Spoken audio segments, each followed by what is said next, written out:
So the reason I wanted to talk about this song today is because I've finally gotten my hands on NMIXX's debut EP, AD MARE, from which I will try to pull a Sullyoon photo card, who cemented herself as my bias after I saw NMIXX in Toronto.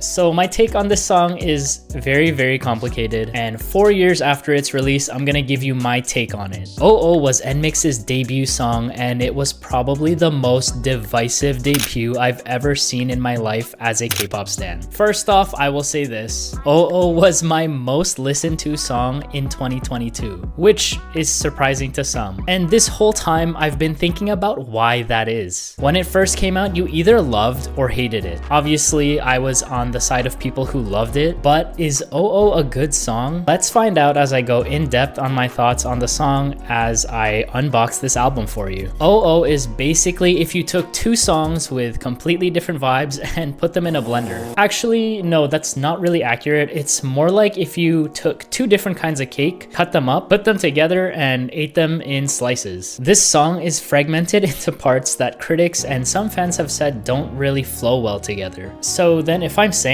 this, then why was it my most listened to song in 2022? Let me explain. So on the album Blue Valentine, NMIXX officially released two separate versions of each song, which basically proves that they're strong enough to stand on their own. The intense, aggressive, hard-hitting song is called Baila, and the optimistic pop rock section is called Superhero. I really like Baila, and to me Superhero is just alright. So for someone who really likes this one part of the song, I'm tuning in to hear this one section, and I absolutely love the parts where it transitions from Superhero into Baila. I mean, just listen to this part.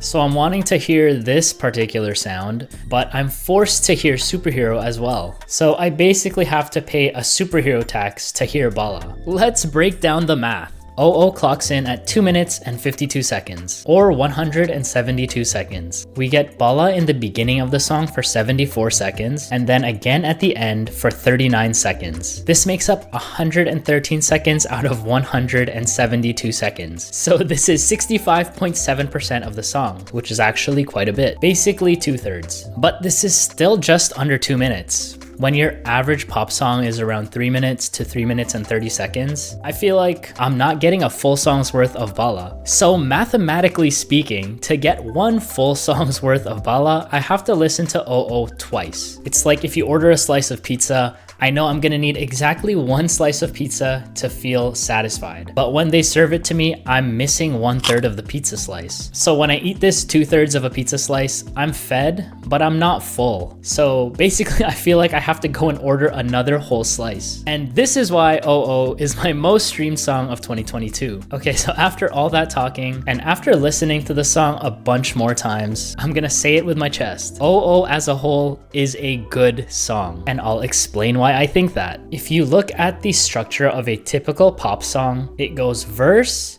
chorus, bridge, chorus. In O.O, you get the Baila verse, Baila chorus, Superhero verse, Superhero chorus, and the last Baila chorus. I'm expecting to hear a Baila chorus like right around here, so my brain is really anticipating the heavy bass drop, but it doesn't come for a pretty long time. So by the time it comes at the very end, it is that much more satisfying. So another way to look at the O.O song structure is like this: verse, chorus, bridge, chorus. But this is just a really long bridge that really takes its time to build the tension. And after a full minute, it finally brings us back to Baila,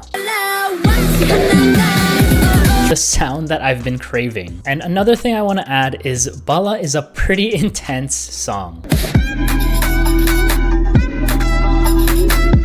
It's got pounding drums, screeching synths, and these like siren sounds in the beginning. So having that for 3 minutes straight might be a little taxing on your ears. So the superhero section actually gives you some time to catch your breath. It brings you to this bright place with these natural sounding instruments and much lighter vocals. And once you've caught your breath, you start craving that deep bass and those industrial sounds once again. And what really sold this song for me, or you could call the icing on our Frankenstein cake, is actually being able to hear it live. This song was never meant to be confined to earbuds or even car speakers. It was meant to be heard in concert with a live band.